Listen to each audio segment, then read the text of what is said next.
অবশেষে কাঁটা দিয়ে কাঁটা তোলার প্ল্যান করে ফেললো দীপা। কোনো রাস্তা না পেয়ে তবলাকেই ডেকে পাঠালো। আর তবলা ফিরে এসে যখনই সবটা শুনলো তখনই তবলা বলে, মিশকা যে ঠিক কতটা খারাপ আর ও ঠিক কি কি করতে পারে আমার থেকে ভালো আর কেউ জানে না। তাই আমাদের যে কোনো কিছু করার আগে খুব মাথা ঠান্ডা করে করতে হবে, তা না হলে সবকিছু শেষ হতে পারে। এদিকে বাকি সকলেও তো দুশ্চিন্তায় পড়ে যায় কিভাবে মিশকাকে ফাঁদে ফেলা যায়। ঠিক তখনই তবলা বলে, আমার মনে হয় যদি কেউ ছদ্মবেশ নিয়ে যেতে পারতো তাহলে খুব ভালো হতো।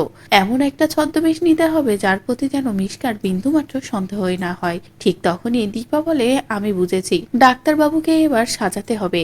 ডাক্তারবাবুকে মেয়ে সাজিয়ে সেখানে পাঠাতে হবে। যে কথা শুনে সূর্য রাজি হতে না চাইলেও পরেক্ষণে সবার কথাই রাজি হয়ে যায়। তারপরে দীপা বলে, ওখানে গিয়ে আপনি মিশকার সাথে অভিনয় করবেন যে আপনি মা হতে চান, আপনি কোনোভাবেই মা হতে পারছেন না। যদি কোনো ডাক্তারের কথা বলতো তাহলে খুব ভালো হতো। আর সকলের প্ল্যান অনুযায়ী সূর্য ছদ্মবেশ নিয়ে মেয়ে সেজে মিশকার কাছে চলে যায়, এমন ভাবে কান্নাকাটি করে আর এমন ভাবে কথা বলে। অবশেষে মিশকা বলে, বেশ, আমি ওই ডক্টরের সাথে কথা বলছি বলেই সূর্যের সামনে এই ডক্টরের সাথে কথা বলে আর বলে, আমার এই পরিচিত ডক্টর তোমাকে সাহায্য করতে পারবে। তো বন্ধুরা, ছদ্মবেশে গিয়ে যদি এবার মিশকাকে ফাঁদে ফেলে আসল মানুষকে ধরে ফেলে সূর্য।